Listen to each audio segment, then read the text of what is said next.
നമസ്കാരം. മലയാള സിനിമയിൽ വീണ്ടും പൊട്ടിത്തെറികൾ സംഭവിച്ചുകൊണ്ടിരിക്കുകയാണ്. അമ്മയുടെ പ്രസിഡന്റ് സ്ഥാനം രാജിവെച്ചുകൊണ്ട് മോഹൻലാൽ ഒളിച്ചോടി എന്ന് തന്നെ പറയാം. പക്ഷേ ഒരൊറ്റ പത്രസമ്മേളനം കൊണ്ട് പൃഥ്വിരാജ് കേരളത്തിലെ മുഴുവൻ മലയാളികളുടെയും കയ്യടി നേടി. യഥാർത്ഥത്തിൽ ഈ കയ്യടി നേടേണ്ടിയിരുന്നത് മോഹൻലാലായിരുന്നു. ഹേമ കമ്മീഷൻ റിപ്പോർട്ടിൻ്റെ വിവരങ്ങൾ പുറത്തു വന്ന ഉടനെ അമ്മയിലെ അംഗങ്ങൾക്കെതിരെ ആരോപണം വന്നാൽ തീർച്ചയായും അമ്മ നടപടിയെടുക്കുമെന്ന് പറഞ്ഞുകൊണ്ടൊരു പത്രസമ്മേളനം നടത്തേണ്ടിയിരുന്നത് യഥാർത്ഥത്തിൽ മോഹൻലാലായിരുന്നു. പോട്ടെ, അമ്മയിലെ ഏറ്റവും പ്രധാനപ്പെട്ട നടന്മാർക്കെതിരെ ചില നടിമാർ പരസ്യമായി ലൈംഗിക ആരോപണം അപ്പോഴെങ്കിലും മോഹൻലാൽ രംഗത്ത് വന്ന് അമ്മയുടെ പ്രസിഡന്റ് എന്ന നിലയിൽ അമ്മയുടെ അംഗങ്ങൾക്കെതിരെ ഉയർന്നു വരുന്ന ഈ ആരോപണങ്ങളെ വളരെ ഗൗരവത്തോടെ ഞാൻ കാണുന്നു. അതുകൊണ്ട് തന്നെ ഈ ആരോപണങ്ങൾ ഉയർന്നു വന്ന ഈ നടന്മാരൊക്കെ തൽസ്ഥാനത്ത് നിന്ന് രാജി വെച്ചുകൊണ്ട് മാറി നിൽക്കട്ടെ എന്ന അഭിപ്രായം ആദ്യമായി മോഹൻലാൽ പറഞ്ഞിരുന്നെങ്കിൽ, ഉദാഹരണത്തിന് സിദ്ദിഖ് അമ്മയുടെ ജനറൽ സെക്രട്ടറി, അദ്ദേഹത്തിനെതിരെ ഒരു ആരോപണം വന്നപ്പോൾ അദ്ദേഹം സ്വമേധയാ ആ ജനറൽ സെക്രട്ടറി സ്ഥാനം രാജിവെച്ചു. നല്ല കാര്യം. അദ്ദേഹം കുറ്റം ചെയ്തിട്ടുണ്ടോ ചെയ്തിട്ടില്ലേ എന്നതൊക്കെ നിയമ സംവിധാനങ്ങൾ തെളിയിക്കട്ടെ, കോടതി തെളിയിക്കട്ടെ.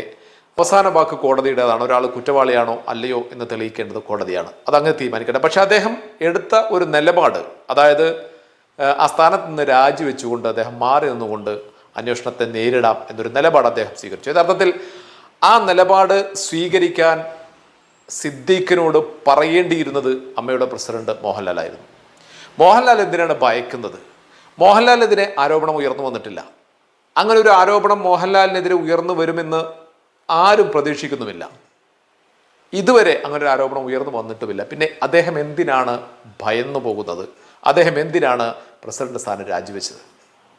വളരെ ദുരൂഹമാണ് ഈ പ്രസിഡന്റ് സ്ഥാനത്തിൻ്റെ രാജിയും. അമ്മയുടെ പുതിയ കമ്മിറ്റി നിലവിൽ വന്ന അധികം മാസങ്ങളായിട്ടില്ല, അതിനു മുമ്പ് തന്നെ കമ്മിറ്റി പിരിച്ചുവിടുന്ന നിലപാടുമൊക്കെ ദുരൂഹത നിറഞ്ഞതാണ്. ദുരൂഹത എന്ന് പറയാൻ പറ്റില്ല, അതൊരു പ്ലാൻഡ് ആണ്. അതായത് യഥാർത്ഥത്തിൽ ഇനി മലയാള സിനിമയിലെ വിഷയങ്ങളെക്കുറിച്ച് മറുപടി പറയാൻ ബാധ്യസ്ഥനായ ഒരേ ഒരാളെ ഉണ്ടായിരുന്നുള്ളൂ, അത് മോഹൻലാലാണ്. ഈ രാജിക്ക് മുൻപ് വരെ ബാക്കി ഒട്ടുമിക്ക ആളുകൾക്കെതിരെയും സിദ്ദീഖിനെതിരെ ആരോപണം വന്നു, അദ്ദേഹം രാജിവെച്ചു. ആ സ്ഥാനത്തേക്ക് ബാബുരാജിനെ താൽക്കാലികമായി നിയോഗിച്ചു എന്ന് പറയുന്നു. ബാബുരാജിനെതിരെ ആരോപണം വന്നു. പിന്നെ ഓരോരുത്തർക്കെതിരായി, ഓരോ നടന്മാർക്കുമെതിരായി വഴിയെ ആരോപണങ്ങൾ വന്നുകൊണ്ടിരിക്കുന്നു. പിന്നീട് ആരാണ് ഇനി മലയാള സിനിമയ്ക്ക് വേണ്ടി സംസാരിക്കേണ്ടിയിരുന്നത്? അത് മോഹൻലാലാണ്. ഒരു സംശയവും അക്കാര്യത്തില്ല. പക്ഷേ അങ്ങനെ സംസാരിക്കാതിരിക്കാൻ തീർച്ചയായിട്ടും മോഹൻലാൽ അമ്മയുടെ പ്രസിഡന്റ് സ്ഥാനത്ത് തുടരുകയാണെങ്കിൽ അദ്ദേഹം പത്രക്കാർക്ക് മുൻപിൽ വരേണ്ടി വരും, പത്രസമ്മേളനം നടത്തേണ്ടി വരും, ചോദ്യങ്ങൾ നേരിടേണ്ടി വരും.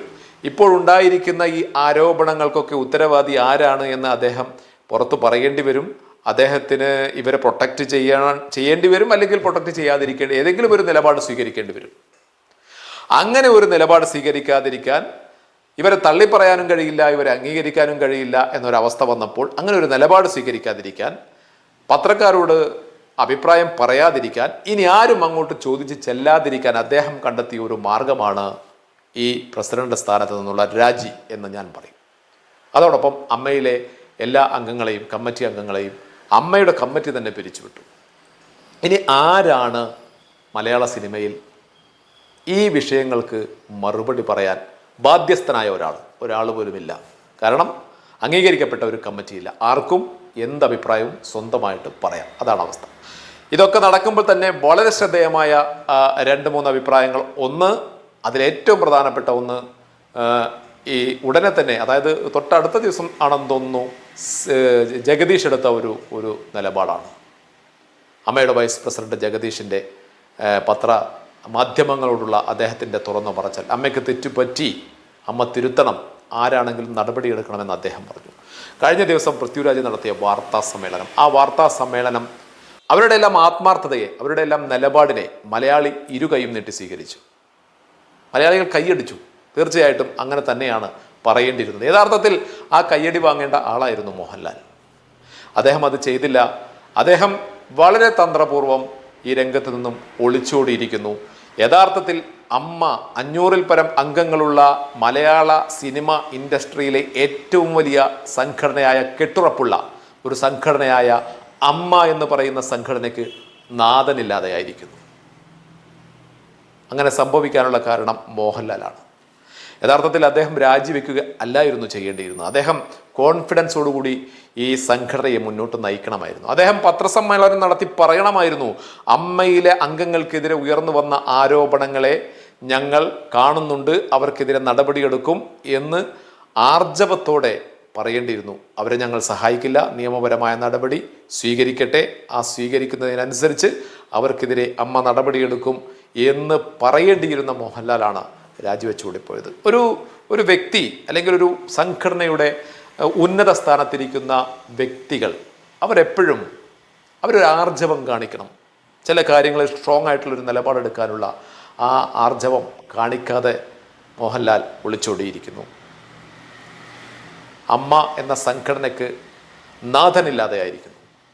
അമ്മ എന്ന് പറയുന്നത് വെറും ഒരു നീർക്കുമിളയാണ്. ഏത് സമയത്തും പൊട്ടിപ്പോകാൻ കഴിയുന്ന ഒരു നീർക്കുമിള മാത്രമായിട്ട് അമ്മ മാറി എന്നാണ് ഞങ്ങൾക്ക് ബോധ്യപ്പെടുന്നത്.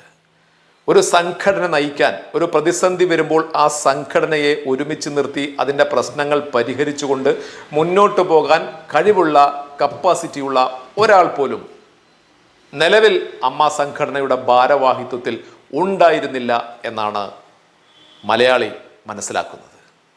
അതൊരു വല്ലാത്ത അവസ്ഥയാണ്, ഒരു ദുരവസ്ഥയാണ്.